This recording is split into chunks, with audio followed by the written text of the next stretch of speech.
Everyone welcome back to the channel. आइए देखते हैं मंडे को हम किस तरह से ट्रेड कर सकते हैं। तो अगर आप प्रीवियस डे की बात करें तो यहाँ पे बहुत ज़बरदस्त सेलिंग आई थी। अगर आप देखो सेलिंग इतनी आई थी कि मार्केट में पैनिक सिनेरियो हो गया था। स्पेशली आईटी स्टॉक्स में आप देखो, जैसे इन्फोसिस देखो, ज़बरदस्त ऑलरेडी गैप अप ओपन हुआ था अराउंड 2% के आसपास। उसके बाद यहाँ पे फिर से सेलिंग आई, ऑलमोस्ट 6.93, ऑलमोस्ट 7% तक ये गैप डाउन गया है। तो बहुत ही बड़ा फॉल था ये मेनली मुझे लगता है इसलिए हुआ था क्योंकि अगर आप यूएस के स्टॉक्स देखो तो स्पेशली इस एक्सेंचर को देख के आईटी स्टॉक्स बहुत रिएक्ट करती। तो एक्सेंचर ऑलमोस्ट 6% डाउन था थर्सडे के दिन, और इसीलिए अगर आप देखो सिमिलर सिनेरियो हुआ आईटी स्टॉक्स, इंडियन स्टॉक्स के साथ।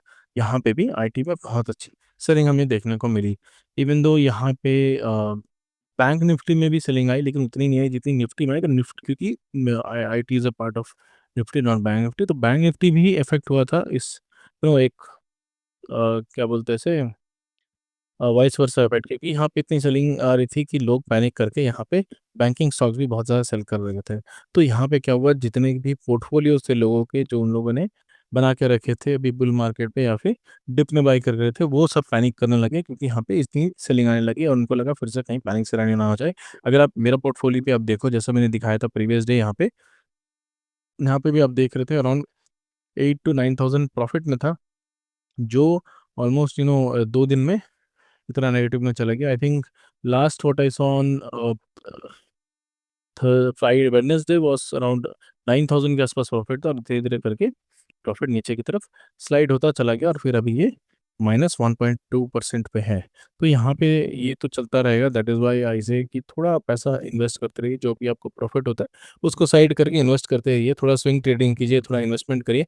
उससे क्या होता है, ट्रेडिंग में ही सिर्फ आप नहीं रहोगे, बाकी धीरे धीरे करके अपने पोर्टफोलियो पे थोड़ा डाइवर्सिफिकेशन भी डालिए जब आपको लगे डालना है। ऐसा नहीं कि जो मैं बोलूँ उस हिसाब से अपने फाइनेंशियल कंडीशन और फाइनेंशियल प्लान के हिसाब, या फिर जो भी आप गोल सेट कर रहे हो उस गोल को अचीव करने के लिए जो भी हेल्प हो रहा है, उस तरह से आप एक डिसीजन ले सकते हैं। पहले आप गोल को देखिए, ये गोल मुझे अचीव करना है, और उसके हिसाब से आप इन्वेस्टमेंट या फिर ट्रेडिंग जो भी है उसको मैप करना शुरू करिए।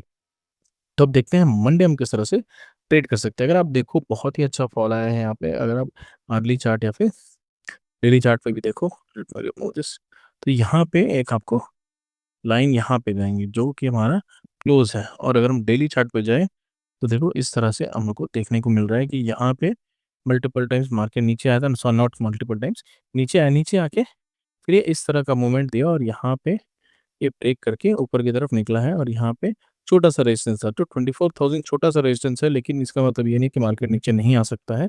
अगर यहाँ से मार्केट और नीचे की तरफ आता है तो मार्केट आ जाएगा इस पॉइंट पे, यहाँ पे 23,000 के आसपास या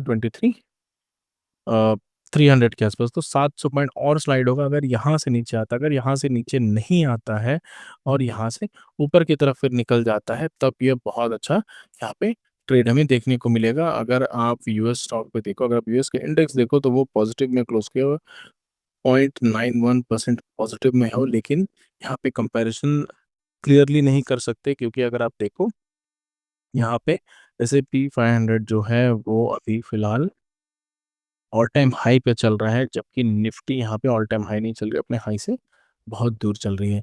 तो यहाँ पे अगर आप देखो कंपैरिजन, ऐसा नहीं कि हेड टू हेड कर सकते हैं, लेकिन एक आइडिया आप ले सकते हो कि हो सकता है कि फ्राइडे आपको एक पॉजिटिव मार्केट देखने को मिले। अगर फ्राइडे एक पॉजिटिव मार्केट देखने को मिलता है तो हम क्या करेंगे, सबसे पहले हम इस एरिया को मैप करेंगे। अगर इसके ऊपर मार्केट कहीं भी ओपन होता है 23,900, और इस सेफ साइड अगर आप देखो 24,000, क्योंकि उतना तो गैप अप मार्केट आजकल हो ही रहा है।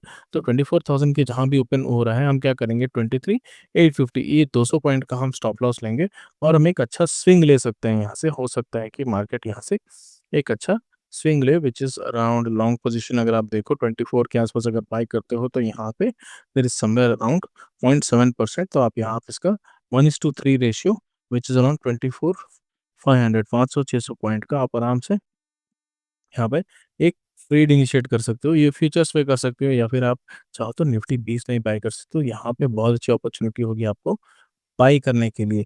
ये थोड़ा थोड़ा हो सकता है 4 दिन 5 दिन लग जाए आपको होल्ड करने में, लेकिन ये बहुत ही अच्छा प्लेस होगा आपको एक बाई करके रखने के लिए। अगर आप यहाँ पे बाई करोगे तो आपको प्रॉफिट तो होना ही है, क्योंकि यहाँ पे अगर आप देखो जो भी इश्यूज़ है वो धीरे-धीरे करके रिज़ॉल्व हो जाएँगी, क्योंकि इंडिया में इश्यूज़ नहीं, इश्यूज़ ग्लोबली है। अगर ये यहाँ से ऊपर की तरफ निकलता है प्राइस रेंज, तो यहाँ पे ऑलमोस्ट आपको 10% का प्राइस एप्रिसिएशन ईज़िली मिलेगा। तो 10% इंडेक्स पे अगर मिलता है तो बाकी स्टॉक्स में आपको अच्छा मिलेगा। तो इंडेक्स के हिसाब से अगर आप फ्यूचर्स पे बाय करते हो तो आपको बहुत अच्छा प्राइस एप्रिसिएशन यहाँ मिल सकता है। अगर आप फ्यूचर्स बाय करते हो तो यहाँ पे समवेयर अराउंड 2500 पॉइंट्स के आसपास आपको मिलता है। अगर आप 2500 पॉइंट्स इंटू 65 करो तो ये ऑलमोस्ट 1.6 लाख का आपको प्रॉफिट दे सकता है ऑन अ लॉन्गर टर्म। यहाँ पे कोई शॉर्ट टर्म की बात नहीं हो रही, क्योंकि यहाँ पे कल या एक-एक हफ्ते में यहाँ पे ऑल टाइम हाई पे नहीं जाएगा, हो सकता है थोड़े महीने लग जाए, बट आई थिंक यहाँ पे जो इश्यूज़ है वो लोकल नहीं है, वो ग्लोबल है, तो यहाँ पे लोकली हमें बहुत ज़्यादा इफ़ेक्ट होना नहीं चाहिए। अब देखते हैं हम किस तरह से ट्रेड कर सकते हैं मंडे के दिन के लिए। तो मंडे के लिए दिन के लिए अगर ये इसके यहाँ ऊपर ओपन होता है विच इज़ अराउंड 23,930 के आसपास, तो हम क्या करेंगे यहाँ पे 23,930 के बाद हम यहाँ पे एक, जब भी ये इसके या तो इसके ऊपर डायरेक्टली ओपन हो रहा है या फिर फ्लैट खुल के ऊपर की तरफ जा रहा है, प्रॉपर्ली इसके ऊपर ओपन हो रहा है या फिर फ्लैट खुल के ऊपर की तरफ जा रहा है, दोनों ही केस में हम यहाँ बाई करेंगे और हमारा जो टारगेट होगा वो 24,000 यहाँ पे होगा, 24,300 के आसपास होगा, इस एरिया पे होगा। तो यहाँ तक मार्केट आ सकता है अगर पॉजिटिव हो, क्योंकि मार्केट में बहुत ज़्यादा सेलिंग आ गई थी, तो ये रिपल इफेक्ट जो है वो बहुत तेज़ी से आएगा और जो है बहुत तेज़ी से मार्केट में बाइंग आ सकती है, क्योंकि यहाँ पे एक अच्छे पॉइंट पे निफ्टी है। अगर for example market gap down होता है, तब भी यहाँ पे आपको एक अपॉर्चुनिटी मिलेगी। हो सकता है मार्केट रिवर्स कर जाए, अगर रिवर्स नहीं किया और मार्केट कंटिन्यूअसली नीचे की तरफ मूव करता है, तब यहाँ पे क्या करेंगे, जब भी मार्केट 23,800 के नीचे रहेगा, 800 के नीचे जब भी एक 15 मिनट्स कैंडल बनाता है, आप वहाँ पे एक सेल इनिशिएट कर देना, क्योंकि हो सकता है कि मार्केट 400-500 पॉइंट और नीचे जाए और उसके बाद वहाँ से रिकवरी आए। ओवर द वीकेंड कुछ न्यूज़ भी आ सकती है। तो यहाँ पे दोनों साइड बहुत वॉलेटिलिटी की ट्रेड मिल सकती है। यहाँ पे हो सकता है कि दोनों साइड हमें ट्रेड मिले। टारगेट जो है वो 300 पॉइंट का आराम से दोनों साइड मिलेगा, क्योंकि नीचे के साइड भी बहुत ज़्यादा यहाँ पे सपोर्ट है नहीं, और ऊपर के साइड रेजिस्टेंस जो है वो अराउंड 24,300 के आसपास है। मुझे नहीं लगता ये सपोर्ट बहुत ज़्यादा काम करेगा 24,100, बट 24,300 तक ये चला जाएगा अगर मार्केट मंडे के दिन मार्केट पॉजिटिव रहता है, तो which I feel will be Monday के दिन उस पे पॉजिटिव रहेगा। तो सिंपल है, लेट मी मूव एवरीथिंग। तो यहाँ पे सिंपल एनालिसिस ये है, अगर मार्केट 24,900 के ऊपर गैप अप ओपन होता है या फिर किसी भी पॉइंट पे इसको क्रॉस करता है फ्लैट खुलने के बाद, तब यहाँ पे 24,300 का हमारा टारगेट रहेगा और हमारा जो स्टॉप लॉस आएगा, छोटा सा स्टॉप लॉस रहेगा। यहाँ पे रिस्क रिवॉर्ड बहुत अच्छा देखने को मिल सकता है अगर मार्केट हमारे फेवर में जाए। अगर मार्केट बहुत बड़ा गैप अप ओपन होता है तो उसके बाद उसको एक रिट्रेस करने दीजिए और उसके बाद यहाँ पे ऊपर की तरफ जो ब्रेक करेगा, तब वहाँ पे आप ट्रेड इनिशिएट कर सकते हो। अगर गैप डाउन ओपन होता है तब भी आपको वेट करना है, शुरू के 15 मिनट वो किस तरह से मूव करता है। अगर इमीडिएटली मार्केट ऊपर की तरफ आने लगता है, तब हो सकता है कि मार्केट फिर से रिवर्स हो जाए और ऊपर की तरफ मिल जाए। तो ये एक बहुत अच्छा ट्रेड मिलेगा, जब भी मार्केट इस एरिया को क्रॉस करेगा, आप वहाँ पे बाय कर सकते हो। 25,930 940 को जब भी ये क्रॉस करेगा, तब वहाँ पे एक बाय इनिशिएट कर सकते हो। आपका स्टॉप लॉस जो है वो होगा हमारा 800 के आसपास। तो that is the overall analysis. अगर आपको इस तरह का कंटेंट अच्छा लगता है, तो please do subscribe to the channel. Also यहाँ पे आप देखो एक बहुत अच्छा स्टॉक मुझे देखने को मिल रहा है, which is good value stock. यहाँ पे अगर आप देखो, ये एनएसडीएल का चार्ट है। एनएसडीएल को अगर आप देखो, एनएसडीएल ऑलरेडी अपने हाई से बहुत नीचे आके बैठा हुआ है। ये बहुत ही फंडामेंटली स्ट्रॉन्ग स्टॉक है, क्योंकि इसका जो यूसेज है वो बहुत ज़्यादा है। सीडीएसएल की तरह ये एक स्टॉक है। आप थोड़ा एनालिसिस कर सकते हो और ये as technical point of view बहुत ही अच्छा प्लेस पे यहाँ पे खड़ा है। यहाँ पे मार्केट में सेलिंग आई, सेलिंग आने के बाद एक डिप आया यहाँ पे, फिर ये रिट्रेस किया और यहाँ पे सपोर्ट ले रहा है, और इसको ये अगर क्रॉस करेगा तो बहुत ही अच्छा यहाँ पे ट्रेड में देखने को मिल सकता है। मैंने अभी तक बाई नहीं, I am not sure if I did buy it, let me check. हाँ, मैंने बाई करके रखा है, but I will add more. यहाँ पे धीरे-धीरे करके मैं इसको ऐड करना शुरू करूँगा। ये छुपाना होता है। ये मैंने सीखा था लेकिन भूल गया। ओके। ये ये मैंने बाय करके रखा है और वेयर इज़ इट?